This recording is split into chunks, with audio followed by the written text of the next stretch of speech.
I logged in and I looked. 90-day fiancé. Happily ever after? Star Andrei opens up about going through Elizabeth's phone. 90-day fiancé. Happily ever after? Season 9 Tell All Part 1 aired on November 9th, 2025. It featured couples including Brandon Julia, Jasmine Matt, Elizabeth Andrei, Darcy Georgie, Loren Alexei, Cara Guillermo, Joviara, and more. One of the conversations featured in the Tell All was about cast members going through their partners' phones and messages. Many of them accepted doing such, while a few got themselves into arguments. When Andrei faced the question, he accepted going through Elizabeth's phone. The reason was it was his account and he paid for it. Yeah, I logged into my account, which is my account. I pay for it. I logged in and looked, shared 90-day fiancé. Happily ever after? Star Andrei. The latest 90-day fiancé. Happily ever after? Season 9 Tell All Part 1 featured various conversations, confrontations, and emotional moments. One of the discussions was about going through each other's phones.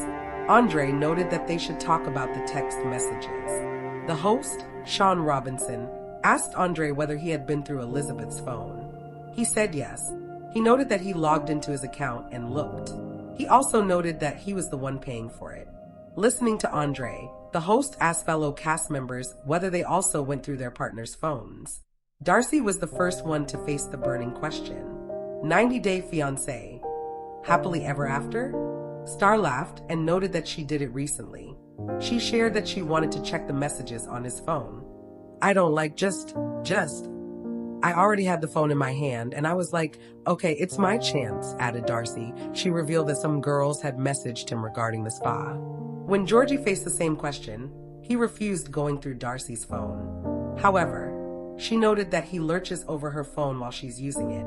Andrei found their actions interesting. The next couple to face the same question at 90-day fiancé. Happily ever after? Tell All was Cara and Guillermo. While she said no, his answer was different. No. We have done it. Both of us. To each other, said Guillermo. The host asked whether Cara was lying to her. Later, she also shared her side of how things went down. The two recalled the time when they were not in a committed relationship with each other. Cara noted that they were nothing. Expand post. Further, Guillermo recalled an event. At the time, while the two were not serious about each other, he was talking to another lady. So when she went through his phone, she came across their conversation. After which, he went to her home and also brought clothes. Oh, I wish you were here to look at the moon with me. He told me that, also told some other *TCH the same, recalled Cara. The next couple was 90-day fiancé. Happily ever after? Stars Yara and Jovi. The two had nothing hilarious moments to share. She noted that his phone was boring and there was no action. So, she doesn't go through his phone anymore. Jovi recalled getting into an argument with her over not giving her his phone. Later, when he handed it over, she was furious. It was because his phone had nothing in it. Arning. The following contains spoilers from the 90-day fiancé. Happily ever after? Season 9 episode, Tell All, Part 1. Stream the episode with an HBO Max subscription and read at your own risk. It's finally time for the cast of Season 9 of 90-Day Fiancé. Happily ever after? To have its tell all, and TLC had the cast stay in a house to really spice up the drama. While there was excitement to pull from that episode, the most buzz-worthy moment was when the tell-all actually started. As this spin-off's time on the 2025 TV schedule winds down, the TLC series unexpectedly announced that Tiger Lily and Adnan Abdel Fattah would not be featured in the tell-all. While TLC hasn't released any additional information, we may have an idea why the couple was uninvited. 90-Day Fiancé. Happily ever after? Feud. Loren accuses Elizabeth of gaslighting, says friendship is over. Tell-all tension explodes. Loren blasts Elizabeth and shuts door on friendship. 90-Day Fiancé. Happily ever after? Season 9 is currently airing on TLC, with the upcoming episodes split into 3 parts for the Tell All No Limits reunion special. One of the most dramatic storylines in these episodes highlights the crumbling friendship between Loren Brovarnik and Elizabeth Castravet. The reality stars once had the kind of friendship many admire, built on trust, respect, and mutual support. They were once inseparable best friends, but in the 90-Day Fiancé, happily ever after, tell all, their relationship soured and is now portrayed as a bitter rivalry. What sparked Loren and Elizabeth's feud?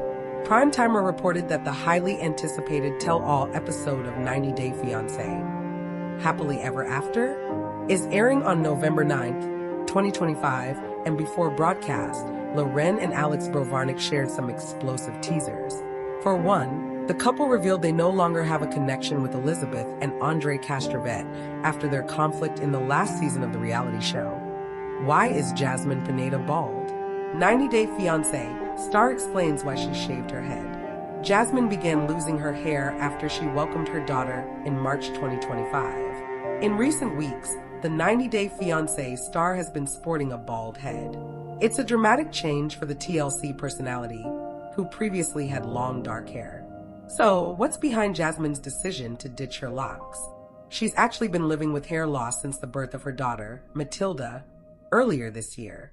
Jasmine opens up about challenging experience with alopecia. Jasmine began losing her hair after she welcomed her daughter in March 2025. It has been very challenging, Jasmine said in a recent interview with Extra. You know, postpartum, it's very difficult, and on top of that, it actually triggered my alopecia, which is something I don't have control over because it's an autoimmune disease. And because of postpartum, I felt like I didn't have the physical, mental, and emotional energy to deal with hair loss because I have done it in the past and I know how bad it affects me. While her experience of hair loss was upsetting, the 90 Days star decided to make the best of a difficult situation. I was like, I need to regain my power. And I decided I'm going to shave my head, she explained. And if there is no hair, guess what? I don't have to worry or be sad about hair loss. So it was like my way to say to alopecia, like, no, I'm under control. I've got this. And it feels so liberating. Jasmine has since embraced some of the advantages that come with being bald, including spending less time getting ready and managing her appearance. It's actually something now that I've experienced it. It is like, well, there is like a good side of it. It's so easy, she said. It has certain benefits, she added. The 90-Day Fiancé star's boyfriend has been so supportive. Jasmine has had support in her hair loss journey from her boyfriend Matt Branasterianu. He decided to shave his head in solidarity, a move that shocked her. He's the one who shaved my head, Jasmine shared. And he was so sweet and understanding. And then he took the shaver and doing it, and I was like, what are you doing? And he said, I just want to show you that it is just hair. And look at me, I'm bald and you still like me, right? I still love you regardless. Hair or no hair, you're beautiful. That kind of support from a partner was new to Jasmine, who said she's always been in toxic relationships. This is the healthiest kind of love that I have experienced, she said. And because of that, I don't know how to manage it. Matt didn't just shave my head. Jasmine captioned an Instagram video that showed Matt shaving her head. He helped me shed the pain I carried. Alopecia, PTSD, anxiety, postpartum, through it all. He stood by me with love. This moment wasn't about hair. It was about healing together. 90-Day Fiancé star Jasmine Pineda says she barely recognizes Gino Palazzolo anymore. He's just so full of hate towards me. Jasmine Pineda had no idea what was in store for her this season on 90-Day Fiancé, Happily Ever After. After Pineda and then husband Gino Palazzolo decided to open up their marriage, Pineda started sleeping with her gym buddy, Matt Branasterianu. Due to his growing jealousy, Palazzolo ended up kicking Pineda out of the house, which led to her moving in with Branasterianu and accidentally getting pregnant. Understandably furious, Palazzolo accused Pineda of immigration fraud. Despite their 5-year relationship and the fact that Pineda left her home in Panama to move to Dearborn, Michigan. What hurts me most is that he said I never loved him, said Pineda. It makes me sad to hear him say those things about me because I will never be able to hate him. Now the proud parents of baby Matilda Olympia, Pineda and Branasterianu are trying to make things work for their child. Pineda insists that she and Branisterianu never were in a relationship before Matilda came along. Imagine two strangers that used to have casual sex now living together 24/7 and dealing with a baby, said Pineda of her relationship with Matt Branisterianu. It's not easy. Luckily, Pineda has the support of both of their families. My mom is Matilda's biggest fan, gushed Pineda. We video call almost every single day. Despite her best intentions, drama seems to follow Pineda wherever she goes, and that includes the upcoming 90-day Fiancé, happily ever after tell-all. The conflict among Loren Brovarnik, Elizabeth Castravet, and Yara Zaya had her head spinning. I love them all, but there was a lot of mean girl energy, and I didn't like that, said Pineda. To make matters worse, the cast had to go back to the same house and live together after filming was done each day. Gino and Matt were together under the same roof, remembered Pineda. It was a nightmare. Pineda stopped by the Decider studio to talk about her journey, reflect on her intense labor and delivery, and share why she recently shaved her head. Jasmine Pineda. Watching it back, I'm like, what is this girl doing? I always yelling at myself like I'm in the movies. It has been quite a journey. But at the end of the day, I give myself the grace and credit that I deserve because, my life went through so many ups and downs, emotions, and it wasn't easy, but I made it. I cannot wait to see the tell-all on TV because it's going to be fire. You recently did something very bold, shaving your head. I've watched your hair journey over the years, so I know you've had your struggles. Why was now the right time? It wasn't an easy decision. I have always struggled with alopecia, an autoimmune disease that I cannot control. I have always advocated for alopecia because I know the toll that it takes on a person to lose their hair. My alopecia flared up worse than ever after I had Matilda because postpartum is a trigger. I was like, okay, I'm not in the mental emotional state to go through all this hair loss again. I felt so powerless. So, shaving my head was a way for me to just have control over my hair loss. I wanted to focus on the happiness of being with my baby. I wanted to be able to nurture her rather than being so self-aware of losing my hair. I felt freedom afterwards. Well, there was never a relationship with Matt. I was married when I met him. You know the story. We started living together as roommates, and then I got pregnant, and now we have a daughter. It has been a bit chaotic because I'm parenting Matilda with a person that I'm getting to really know for the very first time. I'm learning about him. He's learning about me. We are both forming new versions of ourselves as Matilda's parents. Parenting causes a lot of tension. It causes tension even between people that have been together or married for a long time. So, imagine two strangers that used to have casual sex now living together 24/7 and dealing with a baby all by ourselves. It's not easy. There's a kind of amnesia women have when they give birth. They keep having children because they forget how painful it is. Laughs. It was beautiful when I focused on the good things. I'm not gonna lie though. It's extremely painful to have an unmedicated birth. You feel like you're going to die, but you must be super strong and deliver your baby. I don't have any regrets, even though I was very scared. I was supported and validated during the process by the people that were with me. There were fewer people involved than with a traditional hospital birth, but it's about quality more than quantity. Yes, and my midwife is an immigrant, same as me. She came to the country with dreams and hopes. I don't want to get emotional, but she understood me very well. She made me feel validated. She was like, I've been in your shoes and I'm here to support you. I'm not going to say that I'm your mother, but if you need that right now, I can be that for you. That's wonderful. We got to see you meet Matt's mom, Olympia, and his sister, Rebecca, which was very, very emotional. What was it like to watch them bond? It was beautiful, but at the same time, it made me a tiny bit jealous because my mom is far away. It's interesting that something can make you happy and sad at the same time. I love that Matt's family gets to spend time with Matilda, but I want my family to bond with my baby as well. Though, it's been amazing to see Matt's mom and Matilda together. It's her first grandchild, so that is a big deal for everyone. Yes, We video call almost every single day. My mom is Matilda's biggest fan. She is obsessed. The wallpaper on her phone is Matilda. She's got pictures of Matilda all over the place. She'll go to the grocery store and ask people if they want to see her granddaughter. Laughs. She loves her. My sons do as well. I know it's not the same, but at least we have technology. It could be much worse if we didn't. Listen, I'm in the same shoes as you watching this for the very first time. I barely recognize this man now. I can't believe the things that he is saying. He is allowed to feel whatever he wants to feel because how we ended was not what we were expecting or dreaming of. Regardless of that, he is just so full of hate towards me. He wants to cause me a lot of pain. Things did not work out just because of me. He has been unable to take any accountability. It makes me sad to hear him say those things about me because I will never be able to hate him. A lot of people say I should hate him for what he's done to me, but I cannot.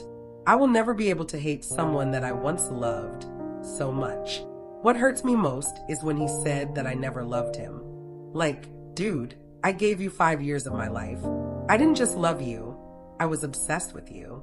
I did not like him talking to waitresses at restaurants because I was so jealous. I was terrified when he went to a strip club for his bachelor party. Like, I took a lie detector test and let him ask him whatever he wanted to ask. I love this man, you know, and there's plenty of proof that I did. I love your friendship with Gino's cousin Dana and his wife Michelle. Have you stayed in contact with them? Yes, they came to visit me to Florida to meet Matilda. They are Auntie Michelle and Uncle Dana. They are part of my family now. Regardless of what happened between me and Gino, we are always going to be family. It took a lot of energy, especially with the girls. I love them all, but there was a lot of mean girl energy and I didn't like that. I always go in with a blank slate. I want to be nice. I want to get along with everyone, but that just lasted for the first hour. Laughs. After that, I thought, fuck these people. I hate everyone. If it wasn't enough to film the tell-all with these people for hours each day, I had to live with them.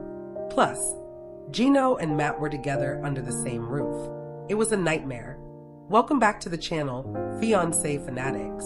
If you thought the arguments over Gino's prenup or Jasmine's jealousy were the peak of their drama, you were sadly mistaken.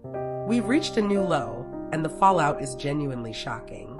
This week, Jasmine gave an interview, and the quote that jumped out, the one that tells us everything we need to know about the state of their marriage, is brutal. She confessed that she barely recognizes the man she married, claiming that the Gino we see now is just so full of hate towards me. Hate. Not annoyance. Not frustration. Not we're arguing because we're tired. Hate. That is a word that fundamentally changes how we view every single interaction we've witnessed between them. To understand the hate, you have to understand the start. This was never a healthy relationship. The search results remind us they met on a sugar baby/sugar daddy website. It began with an unequal dynamic and transactional expectations. And the first major red flag, Gino's betrayal. He shared Jasmine's private, intimate photos with an ex-girlfriend. This wasn't just a mistake. This was a fundamental violation of trust that set the stage for all of Jasmine's subsequent jealousy and volatility. Jasmine, in turn, became known for her explosive temper and demanding behavior. Their entire dynamic was built on a cycle. Gino's shady actions fueled Jasmine's insecurity and rage, which then fueled Gino's withdrawal and resentment.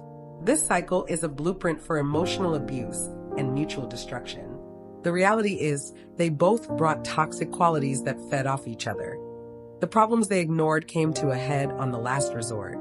The core issue? Lack of intimacy. Jasmine was desperate for affection and validation. Gino was completely withdrawn, even admitting he barely wanted to hug her. As Gino's attraction faded and his efforts to fix things stalled, Jasmine felt rejected. This is where the emotional narrative shifts dramatically and the hate begins to brew. Jasmine felt like Gino had lied to her and brought her to the US only to emotionally abandon her. The desperation led to her game-changing proposal, an open marriage or ethical non-monogamy. Jasmine explicitly stated she had a man in mind, Matt Branasterianu. Gino initially rejected it, but facing an ultimatum, Open marriage or divorce, he reluctantly agreed. But the boundaries were immediately blurred. Gino wanted it to be purely physical. Jasmine wanted an emotional connection, and she ran right into Matt's arms.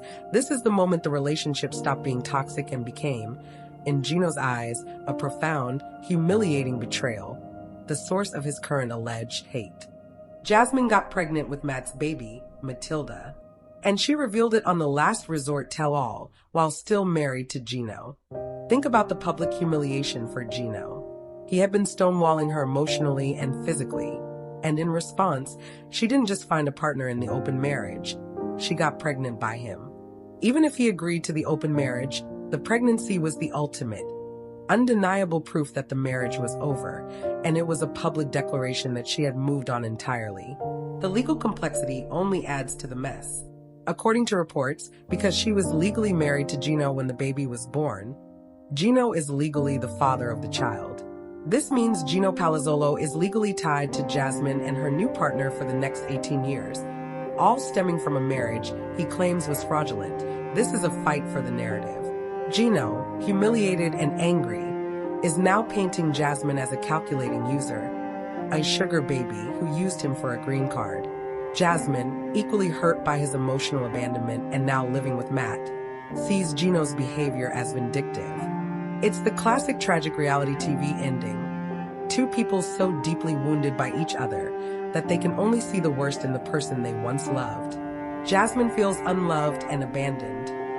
Gino feels used and publicly humiliated.